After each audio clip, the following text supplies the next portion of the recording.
গ্রামের এক প্রান্তে ছিল একটি পুরনো ভাঙা বাড়ি। সেই বাড়িকে সবাই ভূতের বাড়ি বলতো। সন্ধ্যার পর কেউ সেখানে যেত না। একদিন গ্রামের ছেলে রাহুল আর মেয়ে মিনা ঠিক করল তারা ওই বাড়িতে যাবে। মিনা, তুই কি সত্যি ভূতে বিশ্বাস করিস? আমি জানি না, কিন্তু সবাই তো বলে ওই বাড়িতে ভূত আছে। চল, আজ প্রমাণ করে আসি। তারা ধীরে ধীরে বাড়ির দরজা ঠেলে ঢুকল। দরজা থেকে কী শব্দ বের হলো। এই শব্দটা খুব অদ্ভুত। পুরনো দরজা, তাই এমন হচ্ছে। হঠাৎ ভেতর থেকে ঠান্ডা হাওয়া এলো। একটা মৃদু আওয়াজ শোনা গেল, কি কি এসেছে আমার বাড়িতে?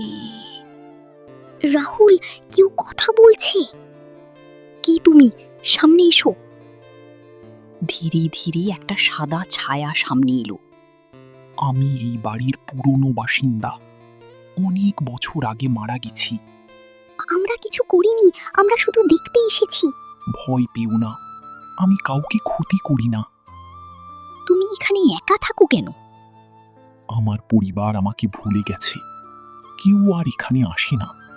তুমি কি আমাদের সাথে কথা বলতে চাও? হ্যাঁ, অনেক দিন পর কেউ আমার সাথে কথা বলছে। আমরা তোমার বন্ধু হতে পারি। মানুষ আর ভূতের মধ্যে বন্ধুত্ব? বন্ধুত্বের জন্য ভয় লাগে না। হঠাৎ বাড়ির ভেতরে একটা পুরনো বাক্স নড়ে উঠল। ওই বাক্সে আমার একটা গোপন জিনিস আছে। কি আছে সেখানে?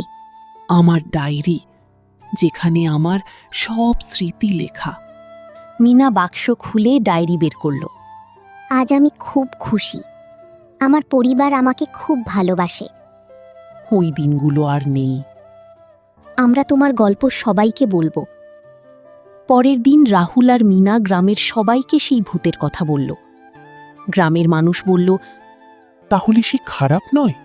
না, সে শুধু একা। ধীরে ধীরে মানুষ সেই বাড়িতে যেতে শুরু করল।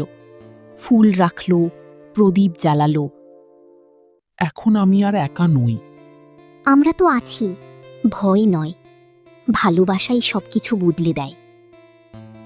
এই গল্প আমাদের শেখায়, সব ভূত ভয়ের নয়। কখনো কখনো তারা শুধু একা।